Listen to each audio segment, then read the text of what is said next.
Hello traders, most welcome to my YT channel trade with Sam पर, जहां पर हम निफ्टी और बैंक निफ्टी का डिस्कशन करते हैं नेक्स्ट डे के लिए। मतलब थर्सडे मार्केट कैसा बिहेव कर सकता है उसके ऊपर बात कर लेंगे। कल निफ्टी की एक्सपायरी है और मंथली एक्सपायरी है, तो हम उसके ऊपर भी बात करेंगे। आज बैंक निफ्टी की मंथली एक्सपायरी थी तो कैसा रहा पूरा दिन और मार्केट ने कैसा बिहेव किया उसके ऊपर पूरा डिस्कशन करेंगे। और आज का डिस्कशन भी इंपॉर्टेंट रहने वाला है क्योंकि आज दो तीन चीजें हुई हैं। फेड की न्यूज रही, ग्लोबल न्यूज में जो आती है, यूएस के मार्केट ने कैसा बिहेव किया और उसका इम्पैक्ट हमारे मार्केट पे कैसे पड़ा उसके ऊपर भी हम पूरा डिस्कशन करेंगे। नेक्स्ट, आज जो बैंक निफ्टी की एक्सपायरी को लेकर के हमारा मानना था, वो सारी चीजें हुई कि नहीं हुई, वो सारी चीजें हम डिस्कस करेंगे। और ऑल ओवर एक्सपायरी तो चली गई, बट ऑप्शन बायर्स के लिए आज दिन ठीक ठाक था, जैसा हमने डिस्कस किया था कि नेक्स्ट डे आपका एक वॉलेटाइल दिन हो सकता है, जो कि आज एक था। निफ्टी के लिए तो अच्छा खासा दिन था। मार्केट अगर आप ध्यान से देखोगे तो सेकेंड हाफ में इसने बहुत ज्यादा रिएक्ट नहीं किया, बट जो कॉल के प्रीमियम थे वो अच्छे बढ़ रहे थे, नो डाउट, और ठीक ठाक अमाउंट में बढ़ रहे थे। फर्स्ट हाफ में तो वॉलेटाइल भी रहा, नो डाउट। उसमें अगर थोड़ा बहुत भी अगर सपोर्ट रेजिस्टेंस पता है तो आपने अच्छा खासा ट्रेड किया होगा या बहुत सारी चीजें निकाली होंगी। इंपॉर्टेंट चीज के ऊपर डिस्कशन करेंगे। सबसे पहला टॉपिक है हमारा कि आज हमारा मार्केट पॉजिटिव क्यों था। उसके पीछे दो तीन रीजंस हैं, मैं आपको बता देता हूं।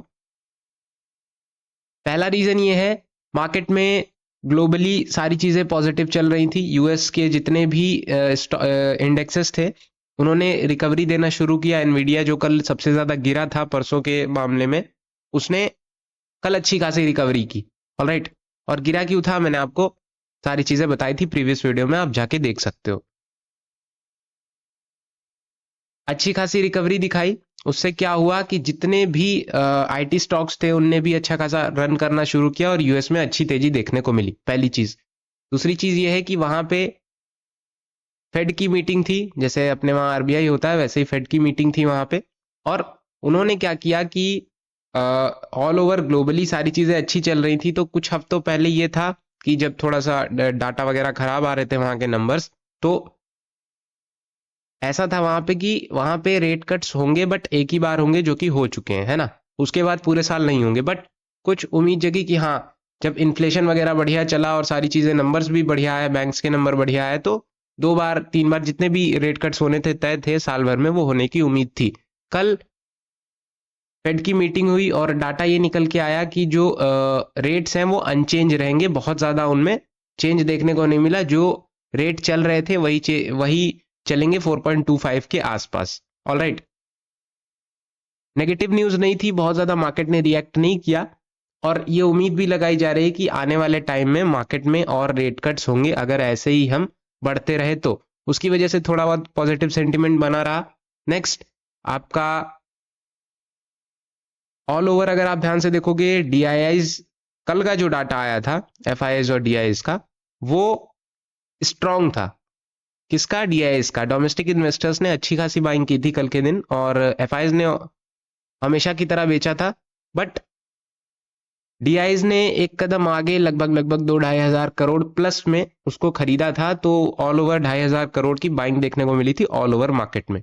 हालांकि बहुत ज्यादा मोमेंटम तो नहीं था, बट 2.5 हजार+ करोड़ की आसपास बाइंग आपको देखने को मिली थी, जिसके कारण आज मार्केट थोड़ा सा गैप अप खुला और एक पॉजिटिव स्टार्ट के साथ आज चीजें रहीं। और एक चीज और पता लग गई कि 23,000 एक अच्छा सपोर्ट है, क्योंकि जब यहाँ पे अच्छा खासा फॉल देखने को मिला, अगर आप ध्यान से देखोगे मार्केट 23,100 के आसपास, 120 के आसपास गया था, एंड वहां से अच्छा खासा फॉल दिखाया। नेक्स्ट ही कैंडल ने अच्छा खासा एक रिकवरी दी और पूरे दिन ऊपर चढ़ा रहा, जो कि एक अच्छी चीज थी, है ना। मार्केट को कोशिश क्या करनी चाहिए, अगर वो पॉजिटिव है तो पहली चीज क्या करनी चाहिए कि अगर किसी जोन के आसपास है तो वहां से, अगर पॉजिटिव है, ऊपर रहना चाहता है, तो वो गिरेगा नहीं, उसी के आसपास रहेगा। और क्लोजिंग मैटर करती है। क्लोजिंग उसने अच्छी दी है, ठीक है, नेक्स्ट डे और वो ऊपर जाने की कोशिश कर सकता है। कल निफ्टी की एक्सपायरी है, तो आप एक्सपेक्ट करके चल सकते हो कि बहुत ज्यादा तो नहीं, बट ऑल ओवर चीजें धीरे धीरे थोड़ी बहुत बॉटम से आ रही हैं, तो पॉजिटिव चल रही हैं, बट आपके पास रेजिस्टेंसेस भी हैं ठीक ठाक। अगर आज 170 के आसपास क्लोजिंग दी है, नो डाउट। 200 के ऊपर टिक जाता है तो 250 पहला लेवल, 300, 350, 390 से होते हुए 460 कहीं नहीं गया है, एंड फिर आपका 500। हालांकि हम हर बार ऐसे ही सोचते हैं और मार्केट किसी लेवल पे जाकर के वापस से तुरंत नीचे आ जाता है और फिर उठने की कोशिश नहीं करता है, नेक्स्ट 2-3 दिन नेगेटिव ही रहता है। बट हम एक्सपेक्ट करके चल सकते हैं कि मार्केट 400 तक जाएगा, एंड अगर इसको बदलना होगा तो 400 से 460 के बीच में इसने अपना रंग दिखाना है। अगर 400 से 460 के बीच में वापस नीचे आया तो वापस आप रेंज ही एक्सपेक्ट करके चलो। अगर 460 के ऊपर टिकने लगा, अभी कल की नहीं मैं बात कर रहा हूं, आने वाले टाइम की, और 500 के ऊपर टिकने लगा तो आप एक्सपेक्ट करके चल सकते हो कि मार्केट में धीरे धीरे 23,800 तक का नेक्स्ट इसका टारगेट रहने वाला है, नो डाउट। देन 23,800 के बाद आप जानते हो 24,000।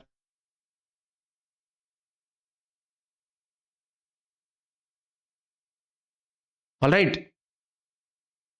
फिलहाल अभी जैसा हिसाब किताब चल रहा है वैसा चलने देते हैं। एक बार लेवल्स और हम डिस्कस कर लेते हैं। अप साइड के हमने डिस्कस कर लिए, एक बार डाउन साइड के देख लेते हैं। डाउन साइड में आपके पास अच्छा सपोर्ट है 23,120 के आसपास,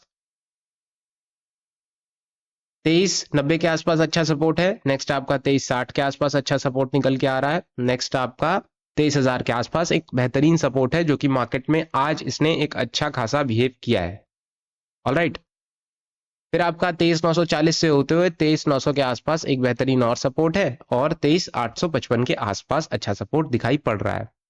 और ये हम इंट्राडे पर्पस से नहीं बोलते हैं, इंट्राडे पर्पस से ही बोलते हैं, बट एक पिछला भी डाटा यही कहता है कि मार्केट ने इन्हीं रेंजेस के आसपास सपोर्ट लिया है ना। एक बार ऑप्शन चेन देख लो, चीजें थोड़ी क्लियर हो जाएंगी। ऑप्शन चेन देखोगे तो कहीं ना कहीं आपको 2300 के आसपास पुट राइटर्स दिखेंगे, 23,000 के आसपास पुट राइटर्स दिखेंगे, 23,200 के आसपास दिखेंगे, नो डाउट। कॉल राइटिंग की बात करें, कॉल राइटर्स 23,200 पे हैं और 23,000 पर भी हैं, बट 3 लाख के आसपास हैं, बट आज भागते हुए नजर आए हैं क्योंकि मार्केट ने ऊपर क्लोजिंग दी है, नो डाउट। और अगर कल के दिन, ध्यान से सुनिएगा, मार्क माय वर्ड्स, अभी हम क्लोजिंग जो हमने दी है वो 23,160 के आसपास दी है, 163 एवरेज क्लोजिंग है, 170 आप पकड़ लीजिए। मतलब अगर हम फ्यूचर्स निकालना चाहें 23,170 100 के आसपास, तो प्रीमियम 190 एंड 118, 120 और 190, 70 के आसपास। फ्यूचर्स इसका 170 के आसपास चल रहा है, मतलब जहां पे क्लोजिंग दी है उसी के आसपास, तो बहुत ज्यादा फर्क नहीं पड़ेगा। अगर फ्यूचर बहुत ऊपर चलता तो फर्क पड़ता, बट अगर कल के दिन मार्केट गैप अप खुलता है तो कहीं ना कहीं ये जितने भी 23,000 के आसपास, 3 लाख के आसपास कॉन्ट्रैक्ट बचे हैं, ये मुश्किल में आएंगे और ये एग्जिट करना शुरू करेंगे। क्यों? क्योंकि कल एक्सपायरी है, मंथली एक्सपायरी है, इनको अपना एग्जिट करने के सिवा कोई चांस नहीं मिलेगा एडजस्ट करने का। अगर गैप अप खुला, 200 के ऊपर टिक जाता है, तो फिर एक अच्छी खासी आपको शॉर्ट कवरिंग भी देखने को मिल सकती है, जो कि 300 से 400 तक आप लेवल एक्सपेक्ट करके चल सकते हो कि मार्केट जा सकता है। बट आपको 200 क्रॉस करना पड़ेगा, 200 के ऊपर टिकना पड़ेगा, ठीक है। डाउन साइड के लिए 2300 एक अच्छा सपोर्ट है, देन 23,000 एक अच्छा सपोर्ट है। ऑलराइट, निफ्टी की बात हो गई, बैंक निफ्टी की बात कर लेते हैं। हालांकि जितना हमने बैंक निफ्टी में सोचा था उतना कुछ खास हुआ नहीं है। अगर आप ध्यान से देखोगे, कहीं ना कहीं 29 तारीख को मार्केट खुला है और 29 तारीख को सपोर्ट लेते ही सीधा 49, 150, 170 के आसपास वापस नीचे, वापस उसी रेंज में, वापस थोड़ा नीचे। अगर आप देखोगे 0.5 के आसपास करेक्शन लिया है इसने, एंड वापस क्लोजिंग ऊपर ही दी है, जो कि एक अच्छी चीज है। क्लोजिंग तो ऊपर दी है, ठीक ठाक चीज है। अगर क्लोजिंग ही यहां कहीं देता तो प्रॉब्लम क्रिएट होती, बट क्लोजिंग ऊपर दी है, और बहुत ज्यादा ऊपर नहीं मैं कहूंगा, 49, 185 के आसपास जो है क्लोजिंग मिली है, 160-70 आप मान सकते हो।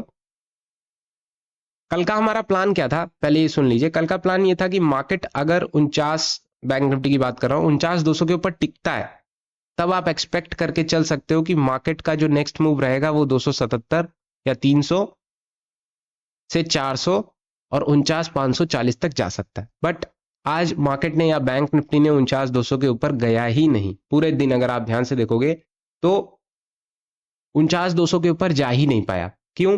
क्योंकि आज बैंक्स में मोमेंटम कम थे, पहली चीज। आज जो बोलबाला था कल से देख, कल का चार्ट देख के तो ये लग रहा था कि बैंक निफ्टी ठीक ठाक चलेगा, बट कल जो चीजें हुई और आज जो चीजें हुई उनमें एक डिफरेंस है। डिफरेंस क्या है कि कल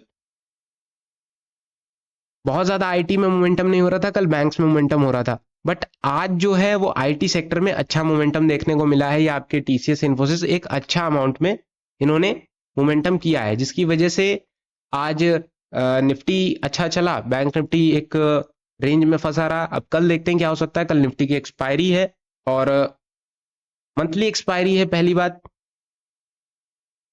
तो आप एक्सपेक्ट करके चल सकते हो कि मार्केट कुछ दे सकता है, लेकिन बैंक निफ्टी के मुकाबले, क्योंकि मंथली एक्सपायरी एक ही बार आती है बैंक निफ्टी की, अब तो निफ्टी की जो है वो हर हफ्ते आती है, तो हर हफ्ते कुछ ना कुछ लगी रहती है चीजें। बहुत ज्यादा आप एक्सपेक्ट करके मत चलना, बट जो हमने चीजें बताई हैं अगर उनके अकॉर्डिंग चीजें चलती हैं तो आप सोच सकते हो, या ऐसा हो भी सकता है कि अगर 49 बता रहा हूँ 24,200 के ऊपर अगर टिकता है तो आप इजी टारगेट अचीव कर सकते हो, शॉर्ट कवरिंग आ सकती है।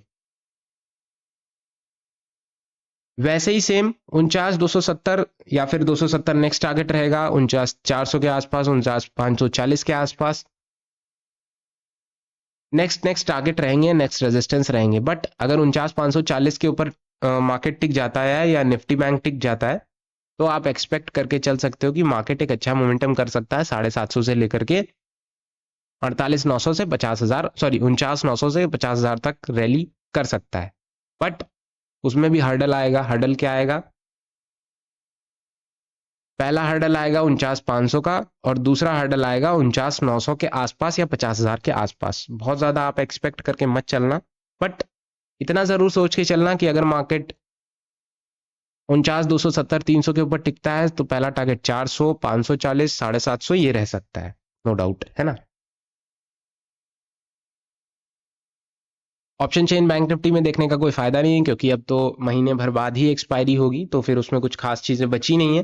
बट कल का दिन ऑप्शन बायर्स के लिए खास हो सकता है, क्योंकि कल निफ्टी की एक्सपायरी है और अच्छी चीज ये है कि निफ्टी की एक्सपायरी में आप नेक्स्ट एक्सपायरी को ट्रेड करो। क्यों?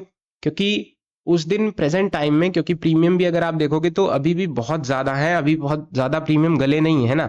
इधर साइड के अगर आप देखोगे तो जितने भी पुट के प्रीमियम थे वो बहुत ज्यादा गल चुके हैं और कॉल के प्रीमियम बाकी हैं, तो मे भी आप एक्सपेक्ट करके चल सकते हो कि भले मार्केट बहुत ज्यादा ऊपर जाए लेकिन कॉल के प्रीमियम ना उतना बढ़ पाए। देखते हैं बट कैसा हो सकता है, क्योंकि बहुत सारी चीजें हैं और बहुत सारी पॉसिबिलिटीज आपको लगा के चलनी पड़ती हैं, तब एक चीज आपकी सफल होती है ना। फिलहाल डिस्कशन यही रहेगा। वीडियोस पसंद आती है तो लाइक करना मत भूलना, चैनल को सब्सक्राइब कर देना। Thank you so much.